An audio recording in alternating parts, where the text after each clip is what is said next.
Hello, I'm your host, Leonard Duncan. Welcome to a new episode of ATV-TALK and Motorsports Podcast. Please join us every Tuesday at 5 p.m. Pacific Standard Time. We bring you interviews with industry professionals, live events, live news about the motorsports industry in every episode. Enjoy the show.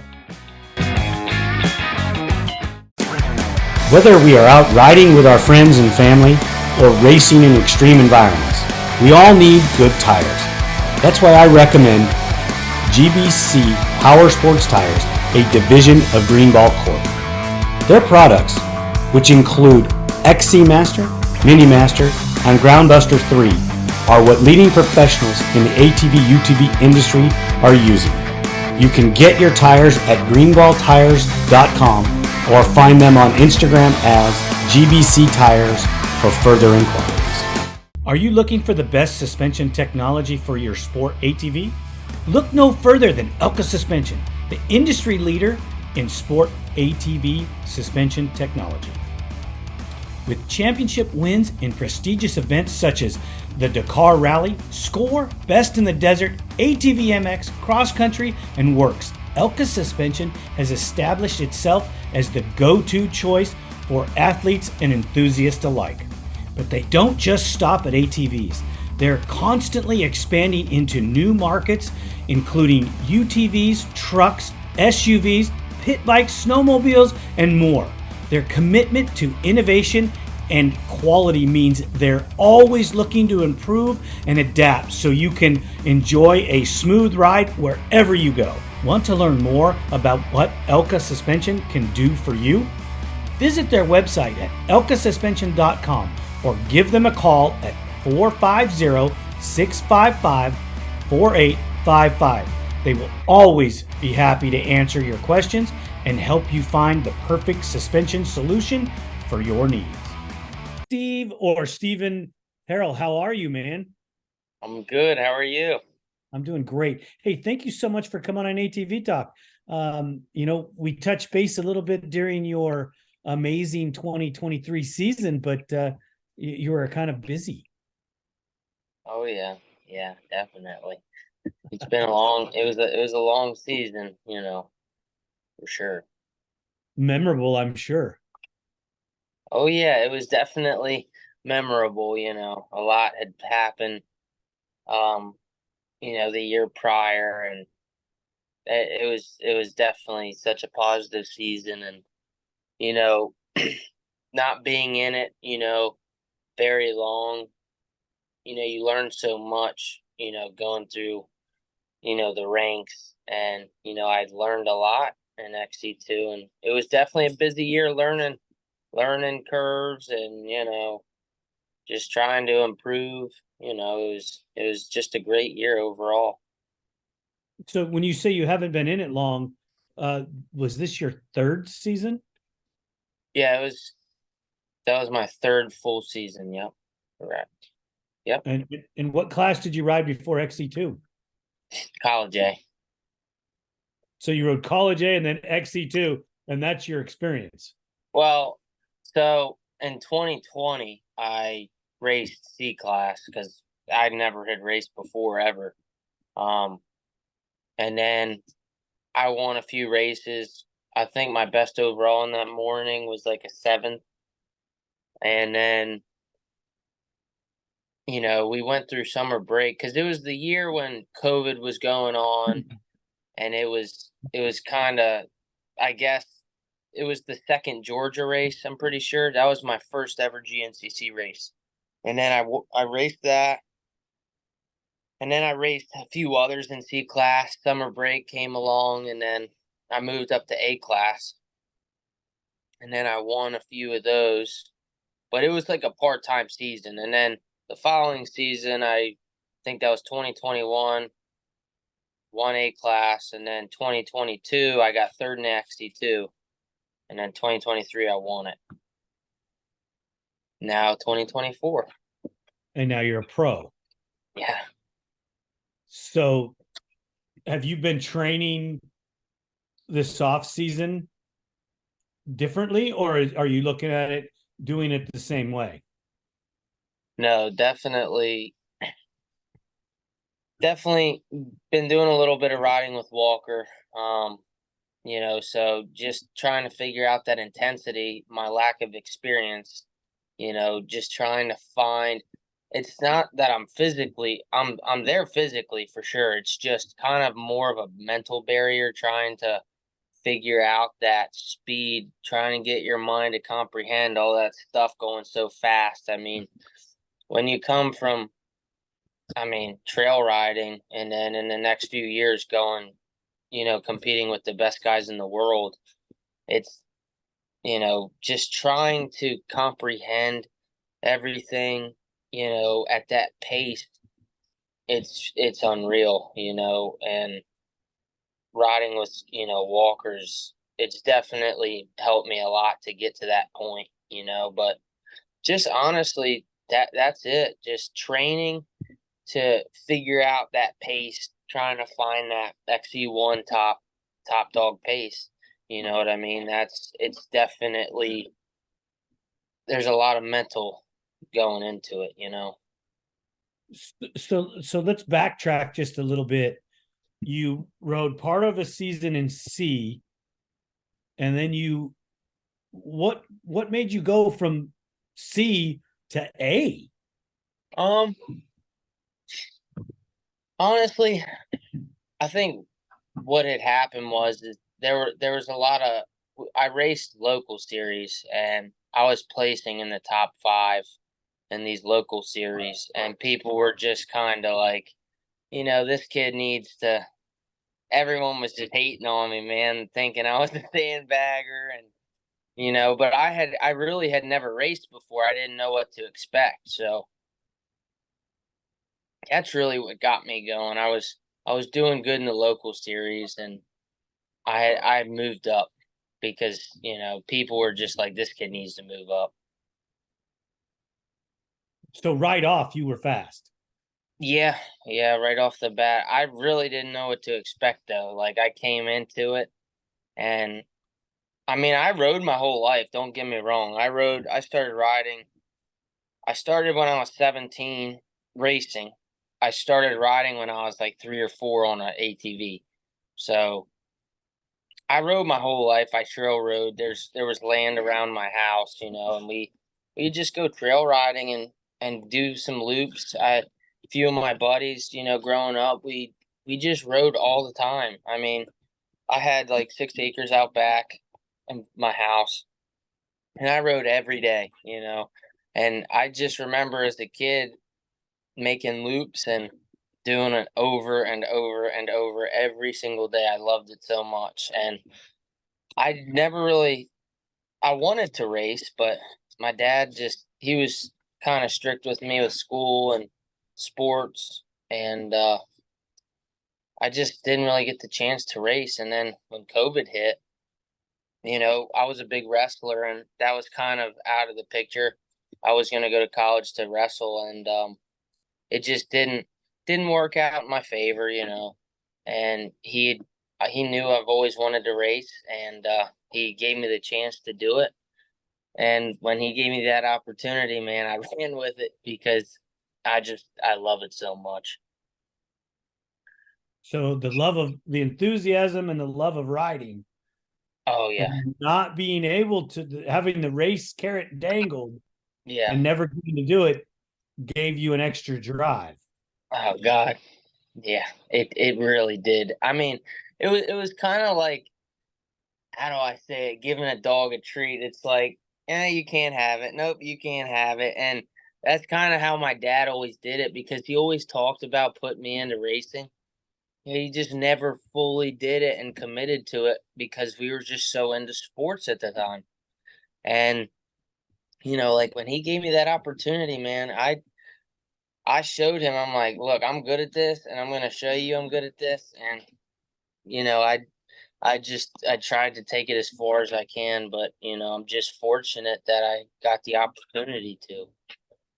I Were mean, you friends with racers at the time? um, yes and no. My father, he started riding like in his 30s, and he had met a guy riding, and he happened to race GNCCs. Well, he had a couple kids that they raced, you know, a little bit growing up, but that's who I rode with.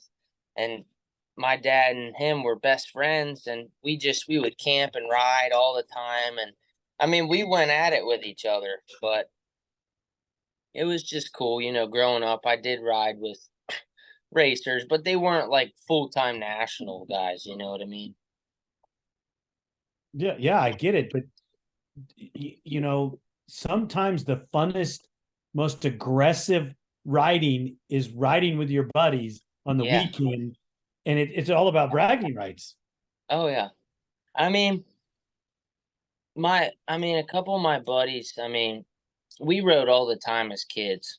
I mean, as kids, that's all we really did. I mean, I remember we would go to school, and then on the weekends we'd camp out at my house, and we would ride all day, Saturday and Sunday. We had DRRs. They weren't like modded like they are in the nationals, but we did have, you know, DRRs. And I mean, we used to go at it with each other. And that's really, truthfully, I would say as a kid doing that loops and riding with them, that's how I got good. That's truly how I it all started for me to get good, because we were always trying to beat each other. It works. I get it. I Oh totally yeah, get it. it Do does. you get to train? And like you said, you've gotten to ride with Walker. Do you get to train with anybody else that's high caliber at this point? Um, Honestly, until Walker's really the only one pro guy I've truly really ridden with ever. Um, but other than that, I mean, it's really just like me and Hannah. Me and Hannah ride together.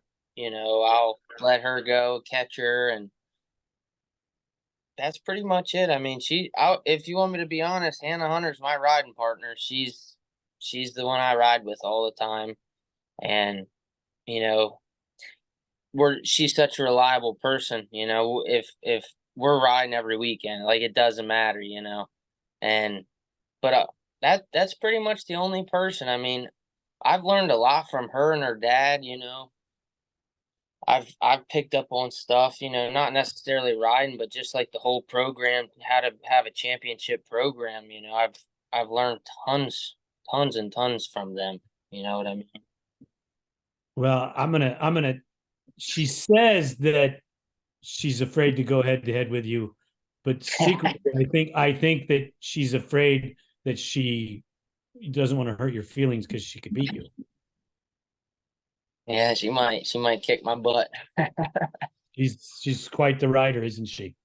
Oh yeah, she is. She's very her style is very unique. You know, that girl's a freaking a little beast. I'll tell you that. You know, not we're supposed to be talking about you, but Mhm. when I met her, when she came to the studio here and we talked, she's tiny. Yeah, she is. She is very tiny. And I was like really shocked because I'm not a big man. You know, I'm not little, but I'm not big Yeah. either. And when Hennis, you know, at the GPC of my shirt, I'm like, wow, this is crazy. Well, she's probably not that short, but Yeah. you know, she was just tiny, and I was Oh, I she was is. impressed that her size goes that fast. That girl, she's a little I don't even know how to explain it. She's very stout, you know. She's very physically in shape, and honestly, people always say tall people have the advantage, but if you look at the really good, really, I mean, just like Walker. I mean, Walker's not that tall, and he is a beast. I mean, he's kind of like, I mean, he's taller than Hannah, but you know, some of them short, stocky people, man. I mean, they're just they're beasts. They know How, they just know how to ride. how large are you? How tall are you? I'm about 5, 6 foot. Okay, so you're taller than I am, Yeah, but you know you're a little bigger than the average ATV rider racer. yeah. I'd say. And that comes from back in the 80s, 90s, and early 2000s. You wanted a guy that was 160 pounds, and solid muscle. Yeah. That could ride your machine, and maybe 5'6", 5'7", 5'5", whatever. And then you had guys like Tim Farr and Joe Bird, and these guys were tall and struggled because the little guys could ride. It was better for a two-stroke to have a littler guy on it. Yeah. I don't think the same applies for the four-stroke. Yeah. I mean, honestly, this is what I go by. I mean, there's points where a tall person can definitely have an advantage, but at the end of the day, I would say, if you're in shape and you know how to ride a quad, it's even, man. I mean, people have advantages. I mean, you look at Chad and look at Joel. Right. He's real good in the whoops. Everyone says that. But Joel's just a little powerhouse. I mean, he just is. And I mean, height can be it can definitely be beneficial in spots for sure, but I wouldn't say they necessarily have the biggest advantage, you know what I mean? I mean, it's definitely handy to have that body weight to control that quad and to throw it into corners and stuff. But sometimes those smaller people, they just have advantages in other sections, maybe tight stuff, their agility, they can move quicker because they're shorter. Like it all trickles in and evens out, in my opinion. I agree with that. There's sections that the Yeah, height helps you, and there's sections that it hurts you. I mean, look at yeah, John Galata Jr. That guy's a giant. he is. And watch how he throws that quad. He'll be half sideways and he'll save it and he can throw it into corners. I mean, it's it's kind of crazy to watch. I mean, he does some crazy stuff. It's impressive for sure. Hey, have you got to ride any off season before the season start races like locals, things like that? Oh yeah. I did a race in FTR down in Florida. That was probably I think that was the second week of January on a Saturday. I think it was Hunter, me, and Jay that raced that. Those are the pro guys that showed up there. So that's what I did in the off season. I had just raced the one and just been riding. But I do locals on the weekends during the summer too. I mean, it just depends. And is your race bike that you race there the same that you would race at a national? No, I race a local biker practice bike. Just are they set up similar? Oh yeah. Yeah, they're identical pretty much. And have you ever ridden any other 450 other than the Yamaha? I So it's funny you asked that. Growing up I was Team Honda. I mean it's funny to bring this up, but I've had 300s, 400 EXs, 4 TRX 450s. I've had everything. Almost every sport Honda you can think of. I was on Honda at first for sure. Then I switched because when I got into the sport, I found out that actually it's funny. My dad had a YFZ and I had a Honda and I wanted to go on the Honda, but they didn't make the Hondas anymore and I was like, well, I'm on it. If they're not making them anymore, I might as well switch, and that's how I switched to the YFZ. Really? Yeah, getting into it. I've been through a few TRXs. I mean, they were bone stock, but that's what I rode. And honestly, I think that's how I got real fast because my whole life I pretty much had all stock stuff. So I got real too fast on the stock stuff. So when I got onto a bike that's set up, it was just like, okay, this is how you're supposed to ride, you Did know. somebody help you with that, or did your dad, finally say, "Hey, let's get a race bike"? Yeah, yeah, we actually built his YFZ and we went with B&R. That was kind of who he went with. My dad's buddy, he kind of knew how to get into it and how to set it up. So we got with BNR, Ryan from BNR, and just started getting in with him and just learned how to, what stuff to get on them. And I started racing some of them locals, and that's kind of how it went. So your first local race, what class did you ride in? C class. And did you win? Yeah. Did they get pissed at you because you did really well? After a few of them, it was bad. I went to the New York series. I live in Maryland, but we were going to the Niowa series. It's the New York series. And I remember being in that last line, and everyone kept saying there was this one race that everyone was like, you jumped the whole shot. I mean, it was just because I was really good at starting. I mean, I didn't jump it, and I had won. I think I was fourth overall, and I was probably like 4 or 5 minutes off of Jared back then. And I don't even know if I was that far back. I'm probably around there. And everyone's like, this kid's cut. I mean, this kid just started racing. He's cutting the track. Has to be. There's no way he's, that close in the overall. I mean, now that I'm where I am, I mean, when you think about it, it's like that doesn't happen. You know what I mean? Kids don't just jump up, and It does happen though. it does, but it's rare. It's super rare. Exactly. And that's kind of the start on why I had moved up to A class, because it's like kind of just like waste. If you're not, I kind of go by this. You are what your competition is. So like, if you're not moving up, you're not getting better. If you're just winning all the time, you're not going to get better.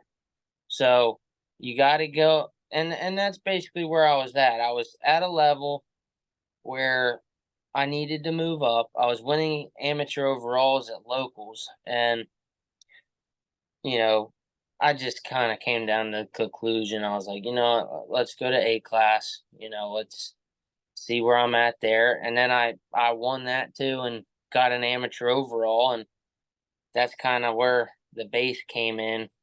Going into the GNCCs, I kind of started to figure out where I was at, and I I I was definitely winning an A class title before I went to XC2. Like I kind of go by you win your championship and then you move up. You win that one and you move up. You know what I mean? It's kind of just like going through the ranks as a kid. My dad always said you got to crawl before you walk, which means you got to go from your 50s to your 70s to your 90s. You can't go from a 90 to a 450. It just doesn't make sense. You got to work your way up. It's it's just like work. You start off as a helper, and then you go up to being in charge, and that's kind of where I went by. And truthfully, I feel like that really helped me a lot just in life and everything in general with racing, because I maximized my skills in each class to where I'm at. And if I just went to A class, who knows? I might have got my butt kicked, and I would have gotten my head, and I may not have been where I am now. You just never know. So if you work your way up slowly and you win and you move up, you work your butt off to beat them, and you just keep doing that until you grow and climb the ladder. So you get to XC2, you got third in 2022. Mm-hmm. Did you have any idea that 2023 was going to go the way it did? I did. I mean, I worked my butt off. I was coming for that title. I was doing whatever it took to win it, and I was studying and just doing my homework.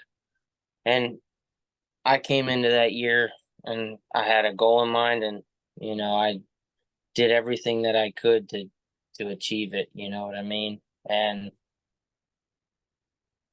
I came in with pretty high expectations though. So training program, you stepped up a different style training program for yourself. I mean, yeah, I did.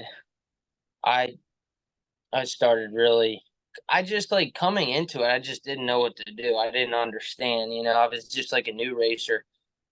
But just, seeing what everyone did, I slowly caught on to it all, and I started putting a good regiment together because I was a big wrestler, so I already was work out all the time. I don't even now I don't just work out to go do good and win races. I work out because I want to look good, I want to feel good, and it helps me mentally because if you're just working out to race, man, it can burn you out for sure. So it's definitely the back burner for me to, I do this to do good in races, but I also do it because I like to feel good. I like to feel good about myself. Right, right. I get that. Yeah. Is there anything special because of your wrestling background that you do different than the other riders as far as training becomes? I know wrestling is a very physical sport. I got to do it in high school. And as far as conditioning levels go, I don't think that there is a tougher sport. No, there's no way. I, I mean, as a little kid, I started wrestling as a little kid, and I had the same coach from when I was a little kid throughout high school, and I just learned a lot of self discipline, and I learned how to work out, man. I mean, you learn how to really push yourself, and that's really how where I got it from. But no, I would say, wrestling it prepared me for this. I'm just glad it all worked out the way it did. I really am. Wrestling is a standalone sport. Oh yeah. Racing is a standalone sport. I mean, you should have a team Yeah. backing you, but when the green flag drops, you can't go to your mechanic and go, "Hey, which line do I take?" It's all on you. Yeah. And it's the same type of thing. It really is. It's the same type of thing. It's you versus you. You know what I mean? It's wrestling's the same way. And once you get to a certain skill of it, a lot of it's just mental. You gotta overcome things and overcome those barriers that are, you know, they'll get in your way, man. Your mind will play tricks on you. You think that running XC1 Pro is a mind jump, not a physical jump for you, but a mind jump for you? Yeah, it's all mental. Physically, I know I'm at their level. It's just mentally got to figure it all out. You know what I mean? You got to figure out the pace, got to figure out those lines they're taking, got to figure out all that stuff, you know? When you lined up in 2023 and you started popping off wins, what was going through your head? Just keep going, keep doing the same thing, every weekend consistency, never giving up, just consistency. If you have something that's working, stay consistent at it. Don't change up too many things, tweak minor things, and keep trying to improve yourself. If you just try and change everything at once, it can it can sometimes be it'll affect you, you know what I mean? You got to kind of tweak the things that you need to work on and make goals for yourself and just stay consistent if it's working. Right. When you ended up getting second at that one round, do you remember what caused that? Now, honestly, I just got beat. He beat me that day. I mean, that's it. I mean, you have days where sometimes you just don't do as good. I mean, that Brandon was on rails that day. Brandon's fast. He's very fast. And, you know, he got out front and he kind of ran away from me. It wasn't my day, and he beat me fair and square. You know, there's no excuses with that. If you know, I love it. The way you answer that is just yeah, I mean, you can't run away from it. And I yeah, think what you said about your wrestling background, that's another form of that discipline that you learned in wrestling yeah. that, hey, it's on me. It is. Yep. You know, the way I look at it, even in XC2, I mean, going into XC1, it's going to be a complete dogfight. I mean, but I love it. I mean, I honestly, I'm thrilled to just go into a battle. It's just, I love every second of it. I don't, I like competition. I like having to grind. That's what I love, about this racing is it's just a grind. You literally have to grind. These guys are not going to give it to you. And that's the truth. These guys are good. I mean, you're talking the best guys in the world here. And Bryson Neal's he's a beast. Walker's a beast. Those two guys, they pop out to me. I mean, hands down, they put in the most work, and there's reasons why they're on another level from everyone else. It just comes down to who's going to do what it takes to reach that level. You know what I mean? There's really nothing else to really say about that. Those guys, they're just on a whole nother level, and it's up to us, to work hard enough to get to that level with whatever it takes. You know what I mean? It's up to us to start breaking into that, you know, that realm with them. So let me ask you this about that next level. Is the next level going to come to you when you get to compete with those guys? Or do you think you're going to be able to create the next level past them? I think what's gonna happen with me is I'm gonna have to figure them out. I haven't really raced with these guys one on one, but once I figure it out and figure out what their weaknesses are, I believe that I could definitely get on that next level. It's a matter of studying and figuring out what their weaknesses are, and first you got to find that level, and then you got to find the next level. So it's like you got to study it, and then you figure out what you're doing wrong to get to that level. Once you get to that level, you figure out their weaknesses and you try and improve yourself, you know, and then you reach that next level, hopefully. That's um that's very true. Yeah. What I was also wanting to ask is there's a whole list of guys in the XC1 class that you have to go through. Oh, yeah. So you sound very confident. Do you think that you're going to ruffle feathers or you're ruffling feathers with your confidence already with these guys that are already there?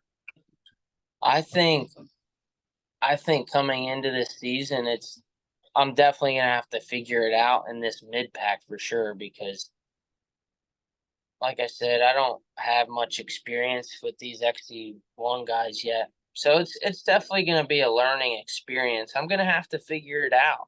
I truly believe I'm gonna be going to battle with these mid pack guys, but I feel pretty confident I'm gonna be ruffling it up with that mid pack, but once I figure it all out and get the feel of how that class works, I feel pretty confident.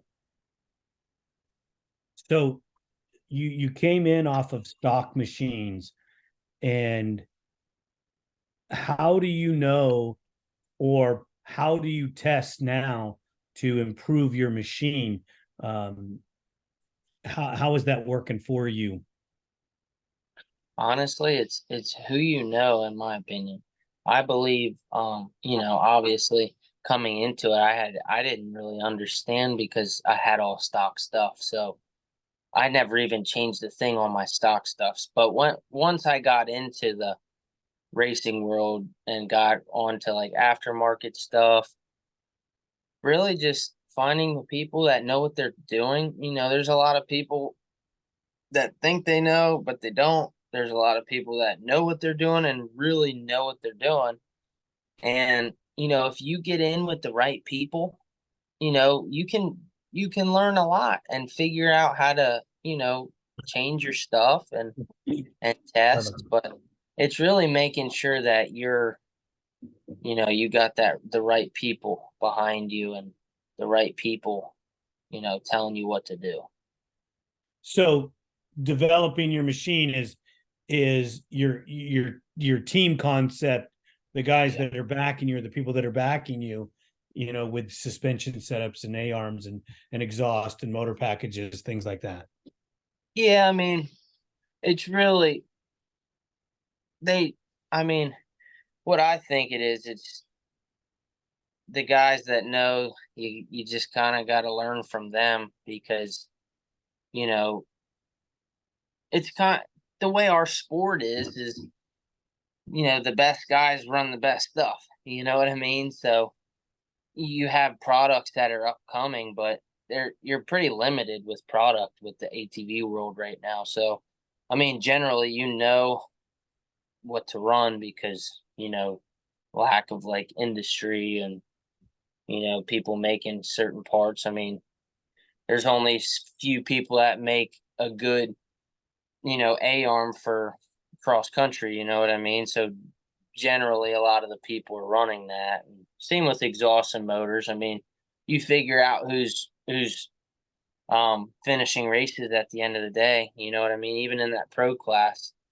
if those guys that are hard on stuff are finishing with that motor package, chances are that person that's not as fast, that'll last them for a long, long time. So you kind of go off of that. So you look at the reliable people and the fast people and go that direction. Yeah, I would say so. And then you figure out how many people really run that, product or whatever. That's what I'd Yeah, say. because there's a lot of stickers on bikes that aren't the product ain't on that bike. Exactly. Yeah. How long did it take you to learn that? Took my licks, but I figured it out fairly quick because it costs a lot of money. Right. It doesn't take long when it kicks you in the pocketbook, does it? Yeah, it don't. Where's your favorite place to race? Hmm. I have a couple, but for some reason, what just popped in my mind, snowshoe. I like snowshoe. I don't know why. I like snowshoe. I like technical tracks. I'm a technical rider, but I can also do like motocross and stuff. So I would say I like snowshoe. Um, I like the Mountaineer track last year. Um, like Mason Dixon, that's fun. High Point. Those are probably my top ones that I like. Florida's pretty cool. They're all so good. They all have their pros and cons, you know what I mean? But I'd say the first one that comes to my mind is probably snowshoe. Just the whole experience is just really cool. You have fields, you got ski slopes, rocks, you name it. You got everything. Yeah, there's not everybody likes snowshoe. No. I like snowshoe though. I don't know why. It's just unique. I like it. That's great. I think it's I think it's the roughest of all of the cross country races. Florida's probably the roughest. I would say that's probably the most physically Perspective, demanding. Yeah. perspective. As a anyone going, it's snowshoes are the hardest for sure. Just technical and everything for sure. So when it's technical, or rough? Which is harder on your mind? Definitely probably being rough.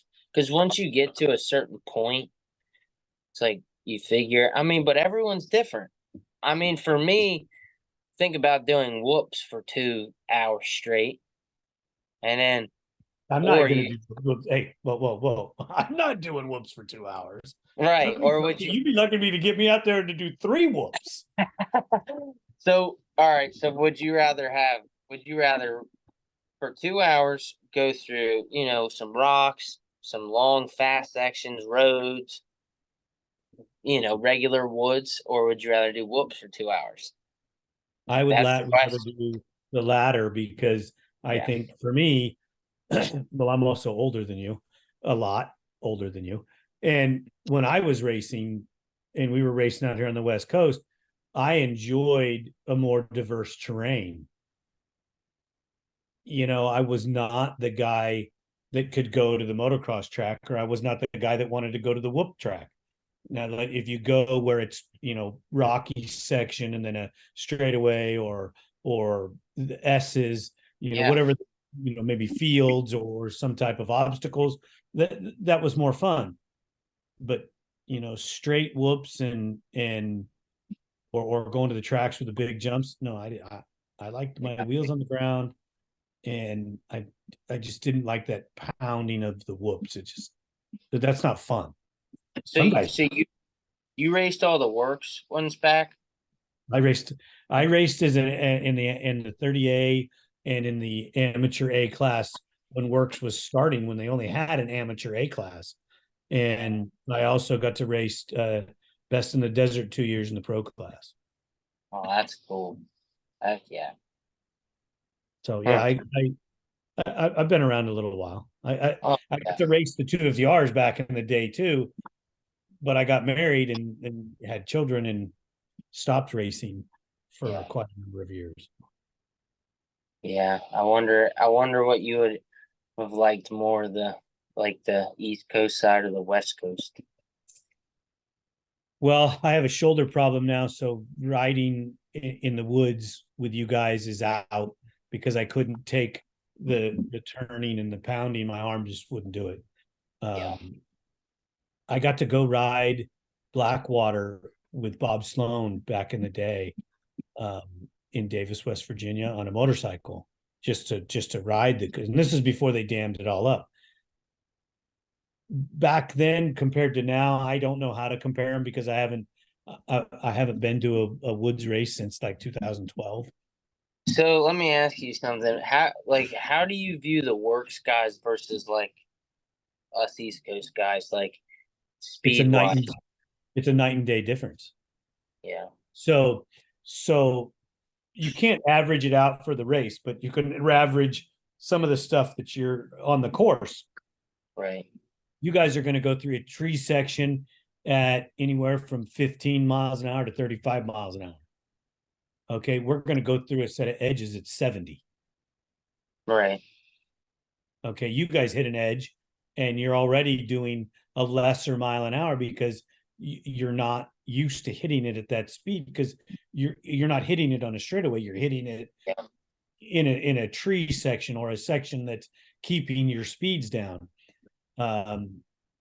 What's great is when the guys come from the East Coast, motocross guys or cross country guys, Yeah. and they're a little taken back by the overall speed of the race. Yeah. It's always like, whoa, fast. Well, yeah, when you're hitting fifth gear and you're going, I need another gear. I need another gear. And when do you ever have that issue? Right. No. I mean, snowshoe and stuff because you're in the ski slopes. I mean, there's certain spots where you're going that fast, but no, it's not like that. It's different. You're going fast a lot longer than how we are. And there's some courses that, we're hitting you're hitting obstacles, 3/4 throttle and fourth gear that you guys are normally used to hitting maybe an obstacle similar to that, in second gear, half throttle. So Makes sense. there's a mental issue with it. you have the skill set to do it Mhm. because the guys have come from the East Coast and adapted to it really fast. Walker Fowler came out and won a race, Oh, Chris Porter won a race. And it doesn't happen that often. You're not going to take a West Coast guy and bring him back there and have him win. It's not going to happen. no, I highly doubt that. It's just a whole different ball game. I mean, you're going fast versus super, super technical stuff. I mean, I don't know how technical it gets in the works ones. I don't really know much about it, but There's some technical ones. yeah. There are. What what are Technical. they like? Like what kind of technical sections are there? So Mesquite got a really aggressive motocross track, and then you get into some heavy sand whoops, and it S's through the wash area, which is Huh. deep sand and whoops. So your Florida application would come in there. Havasu is probably the roughest race. It's in a deep, coarse sand that's just turns and whoops, turns and whoops, turns and whoops.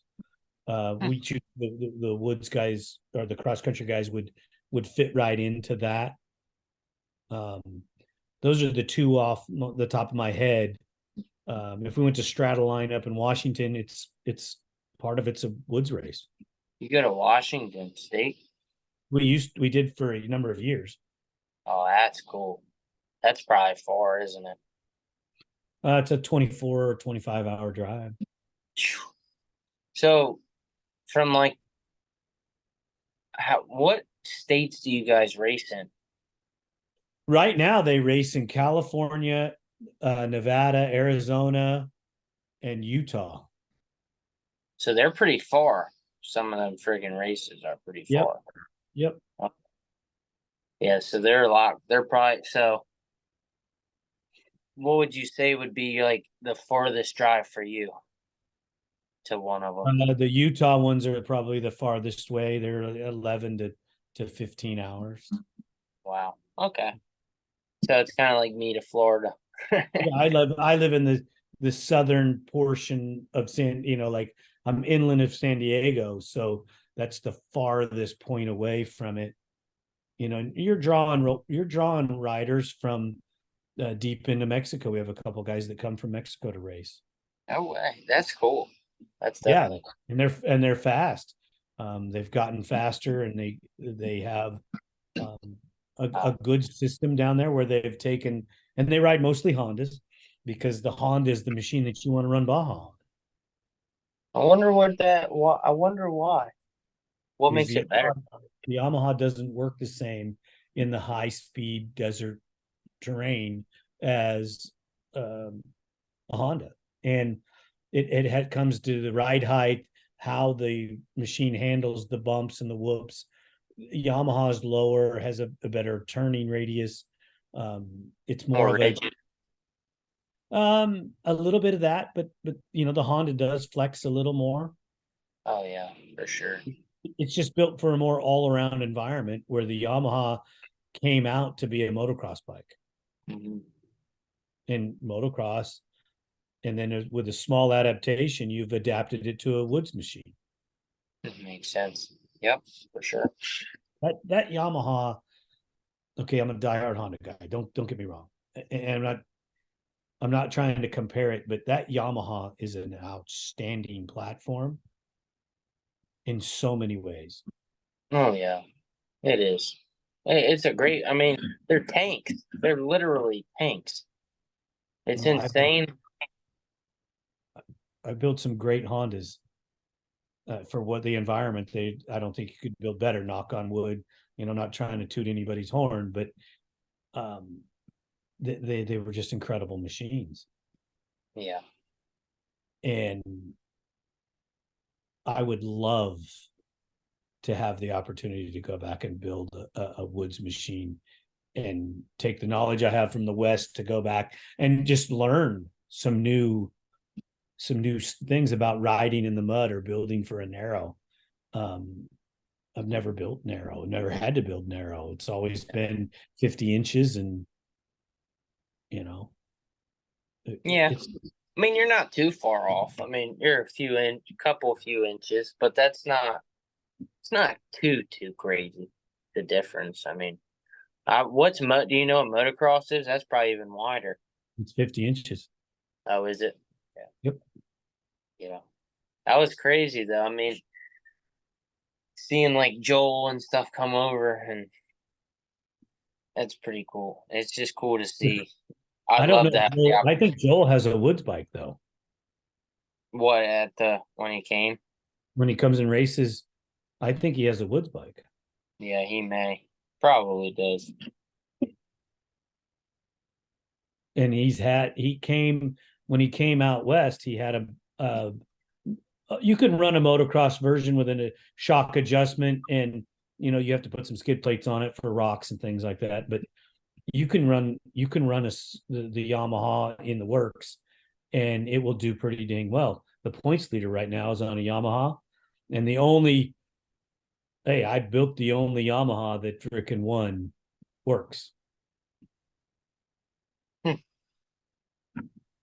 So Who's winning that? Who's winning the works right now? Travis Damon is leading the points. He rides for Perry Construction and CT and GBC. Okay. Yeah, he's a beast. That kid is a beast. He's got videos where he's carrying lumber on his shoulder all day long, and then gets done framing in the Havasu heat and goes and trains. That's good. Got to, man.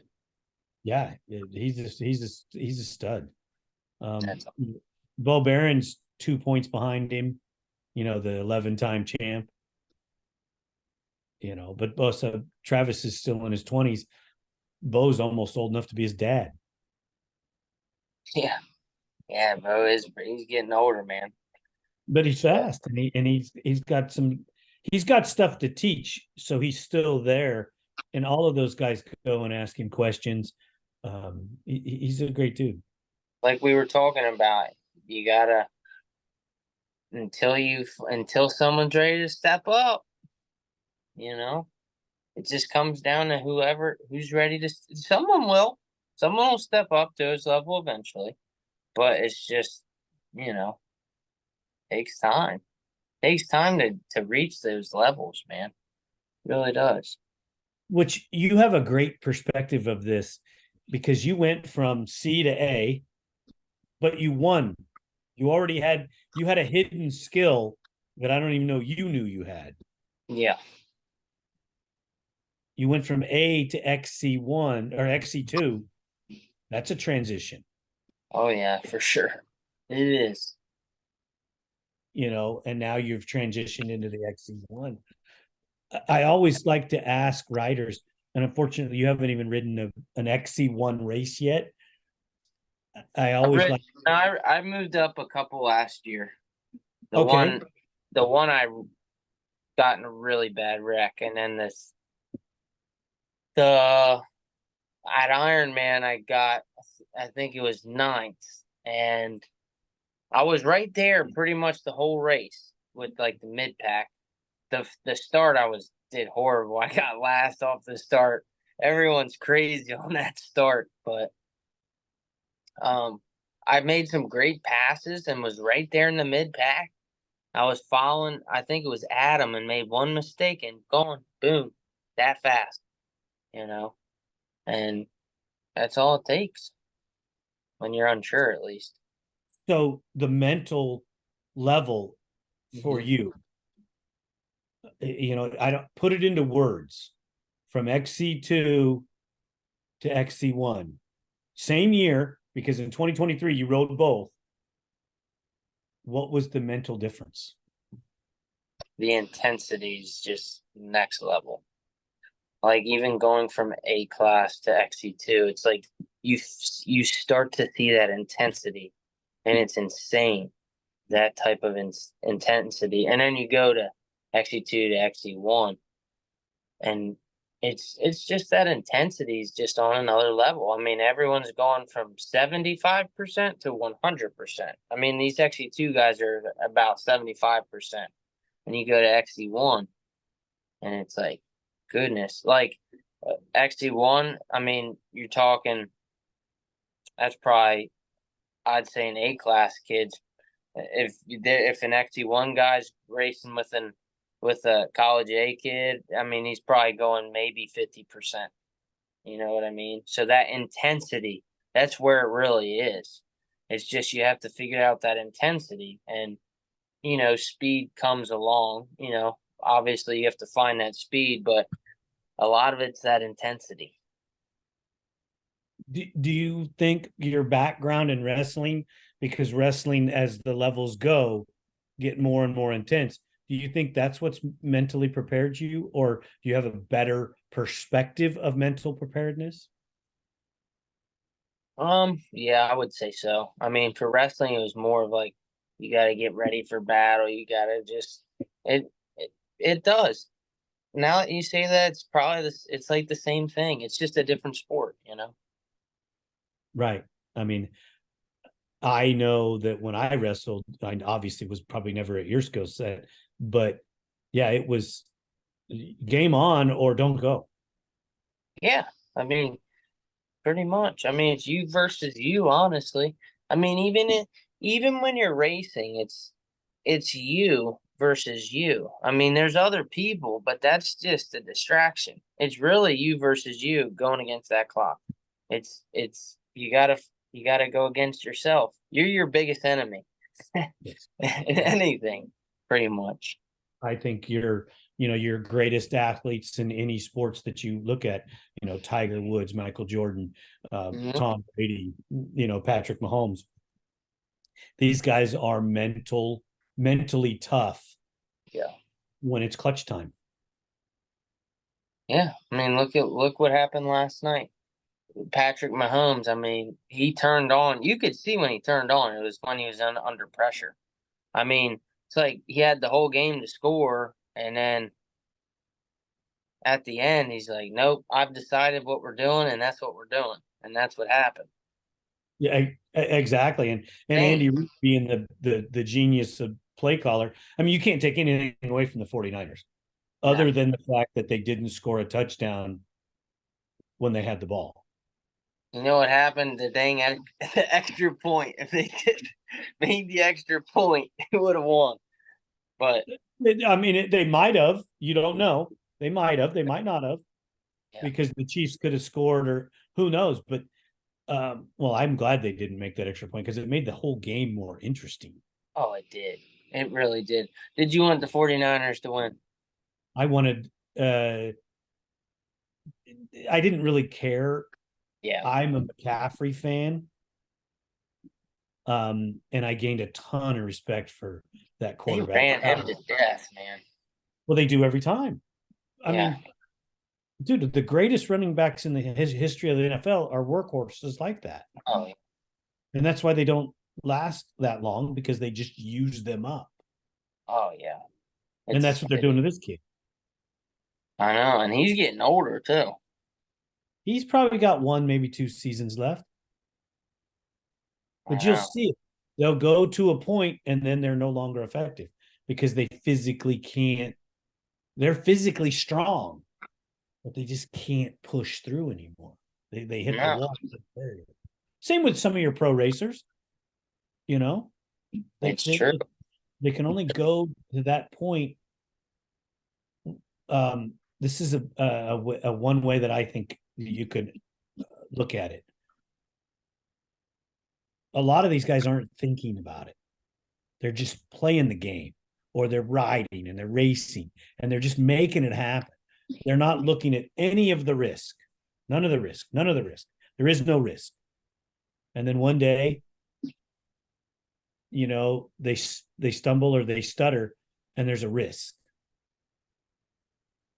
And it and you see a little bit of a taper off, but then they bounce back a little bit, and then something else happens and you see a decline because there's a risk to it, and they can no longer put that off. The risk Very is greater than what they're willing to give. exactly. It's when you have horrible wrecks. It's hard to bounce back from sometimes. Because it's like, when you go through something like that, it's like, man, am I willing to put myself through that again? Because it could happen again. But, when it's just tough, man. It really is. Seeing, like, I've gained so much respect for Walker, man, because, you've seen it all with the guy. Not only has he won 7 titles, but it's like he breaks his back, likes to get paralyzed, and he comes back, he freaking wins a race, and he's still pushing. I mean, that's where true champions come from. When you I mean, talk's cheap, but like when you prove it and you do it, you can't take that from him. That You guy know, is Bryce, right. And I'm a huge Walker fan, but I'm also a Bryson Neal fan. And the reason why is he fell off, broke his leg, had no training. And I don't know all the, but I knew that it was a pretty serious leg injury. Oh yeah. And for the training that he had to do and the mental toughness he had to go through to come back, and he came back out and won the first race. Same type of thing. That's why he's a champion. And he deserved it. And you can't take it from him. He freaking deserved it. You know what I mean? Bryson Neal came back and they tied at the end of the year, but he worked that little bit more, and he got it. And you can't take that from him. You know what I mean? He is a horse, and that guy he's super tough. I can't wait. I mean, I'm one of these days I'll get him on the show because I just want to ask deep questions about what it took for him to come off the couch. And I know he got to ride a little bit and train a little bit, but he didn't get to train to the level it was going to take to go out and beat a Walker Fowler, but yet he did because he had the internal fortitude. And the guy is a horse, like you said. That's what it's going to take. It's going to take someone to be a horse to compete with Bryson Neal or Walker Fowler. You know what I mean? If someone wants to take them down, you got to meet it. You got to match that mentality every day. And like even winning, like for them, it's a routine, it's a lifestyle. It's not, oh, I didn't just win a championship. Like they live and breathe it, I mean, I do too, but I'm just saying for an XC1 pro champion, I mean, that's all that, I mean, they live it, man. That's what they think about every day when they wake up. And exactly. And to beat them, you have to do that as well. Exactly. And, they're both Walker and Bryson. They both seem like very good guys. You know what I mean? And they deserve what they get. Even Chris Borch. I mean, shoot, Chris Borch broke his rib this year. He's still racing. I mean, Chris, he's a beast, man. He's a horse too. He's getting older, but Chris is a beast, man. I mean, not only did he win 6 titles, but he's older now. He's got kids and 7? No, 6. It was only 6? Yeah. Okay. He probably could have got a few more. It came a little short. But, he broke a couple ribs this year and came back too. I remember racing and catching him in XC2, and I could tell his ribs hurt, but he still pushed. And you know how it is with ribs. There's nothing they can do about it. No, to ride with broken ribs is almost all you're going to do is hurt. It's all it's going to do is hurt. Yeah, and after that wreck, I think it was Coker he wrecked. He did. I don't think he missed one race. He just friggin' toughened it out. Beast. Yeah, and that's only few do that. Only few guys do that. You're right. And it goes to show them why they were champions. You know what I mean? And that's what it'll take. You'll see, guys. I mean, even Jay Shad. I mean, you see what just happened to him. I respect him because, he he's going through a lot of trauma, and he's still giving it everything he's got. And you can't take that from him, man. I mean, that's where true champions come from. They never stop. You just keep going. Regardless of the hurdles you go through, you can't stop, you know? And here's the thing. We only know you racers from the racetrack and the events at the races. None of us know the backstories. Because everybody's going through something in their life. Tons of stuff, man. There's tons of stuff.